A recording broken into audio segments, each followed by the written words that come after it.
ஆன்மீக அலை சேனலுக்கு வந்தமைக்கு நன்றி.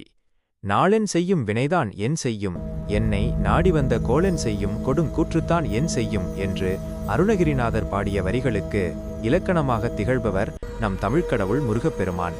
நம் வாழ்வில் எத்தனையோ சோதனைகள், தடைகள், எதிரிகளால் தொல்லைகள் வரலாம். ஆனால் முருகா என்று ஒரு முறை உருகி அழைத்தால் அந்த வினைகள் யாவும் பனி போல உருகிவிடும் என்பது அசைக்க முடியாத நம்பிக்கை. இன்று நாம் பார்க்கப் போவது முருகப்பெருமானின் அறியப்படாத ஆன்மீக மகிமைகள் மற்றும் நம் வாழ்வில் இருக்கும் தீராத துன்பங்களை வேறறுக்கக்கூடிய எளிய பரிகாரங்களை பற்றித்தான். முருகப்பெருமான் வெறும் அசுரர்களை அழிப்பதற்காக மட்டுமே அவதரித்தவர் அல்ல. தீமையின் வடிவமாக இருந்த சூரபத்மனை தன் பேரன்பால் ஆட்கொண்டு மயிலாகவும் சேவலாகவும் மாற்றிய கருணைக்கடல் அவர்.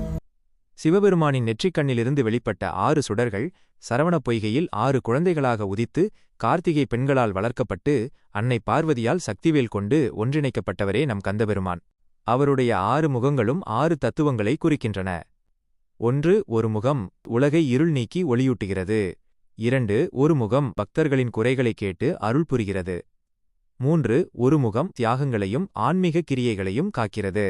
4. ஒரு முகம் உபதேசங்களை வழங்கி ஞானத்தை ஊட்டுகிறது. 5. ஒரு முகம் தீமைகளை அழித்து தர்மத்தை காக்கிறது. 6. ஒரு முகம் அன்னை வள்ளியையும் தெய்வானையையும் அன்போடு நோக்குகிறது. இப்படிப்பட்ட 6 முகனை நாம் வணங்கும்போது நம் உடலில் உள்ள 6 ஆன்மீக சக்கரங்களும் தூண்டப்பட்டு மன அமைதியும் அளவற்ற ஆற்றலும் நமக்கு கிடைக்கிறது. தங்கள் வாழ்வில் எவ்வளவு பெரிய சோதனைகள் வந்தபோதும் முருகனின் பாதத்தை பிடித்துக்கொண்டு வென்றவர்கள் பலர். அதற்கு மிகச்சிறந்த உதாரணம் அருணகிரிநாதர். தன் வாழ்நாளில் தவறான பாதையில் சென்று இறுதியில் உயிரைவிட நினைத்தவரை தன் கரங்களால் தாங்கிப் பிடித்து நாவில் முத்துத்தாமணி எனத் தொடங்கி திருப்புகழை உலகிற்குத் தந்தவர் நம் கார்த்திகேயன். அதேபோல குமரகுருபரர் என்ற ஞானிக்கு 5 வயது வரை பேசும் திறன் இல்லாமல் இருந்தது.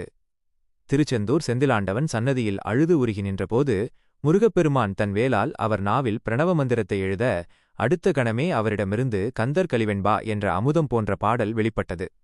ஊமையாக இருந்தவரையும் உலகறியும் ஞானியாக மாற்றும் சக்தி நம் கந்தன் வழிபாட்டிற்கு உண்டு. உங்கள் வாழ்க்கையில் கடன் தொல்லை, எதிரிகள் பயம், செவ்வாய் தோஷம் அல்லது திருமண தடைகள் இருந்தால் நம்பிக்கையோடு செய்ய வேண்டிய சில எளிய பரிகாரங்கள் இதோ. கடன் தொல்லை மற்றும் செவ்வாய் தோஷம் நீங்க செவ்வாய்க்கிழமைகளில் முருகப்பெருமானுக்கு உகந்த துவரை அல்லது செவ்வரளி மலர்களால் அர்ச்சனை செய்ய வேண்டும். தொடர்ந்து 9 செவ்வாய்க்கிழமைகள் செம்மந்தாரை பூக்களால் முருகனை வழிபட்டு நெய் தீபமேற்றி வந்தால் கடுமையான கடன் சுமைகளும் மெல்ல மெல்ல குறையத் தொடங்கும். எதிரிகள் பயம் மற்றும் திருஷ்டி கழிய தினமும் காலையில் அல்லது மாலையில் வடிவேலும் மயிலும் துணை என்ற மந்திரத்தை 21 முறை சொல்ல வேண்டும். வீட்டில் எதிர்மறை ஆற்றல் இருப்பதாக உணர்ந்தால் செவ்வாய்க்கிழமை தோறும் முருகனின் வேல் படத்திற்கு எலுமிச்சை பழம் சாற்றி கந்தசஷ்டி கவசம் அல்லது வேல்மாறல் பாராயணம் செய்வது வீட்டிற்குள் ஒரு பாதுகாப்பு வளையத்தை உருவாக்கும். தீராத நோய்கள் மற்றும் மனக்குழப்பங்கள் தீர திருச்செந்தூர் முருகனின் இலை விபூதிக்கு எப்பேற்பட்ட நோயையும் தீர்க்கும் சக்தி உண்டு.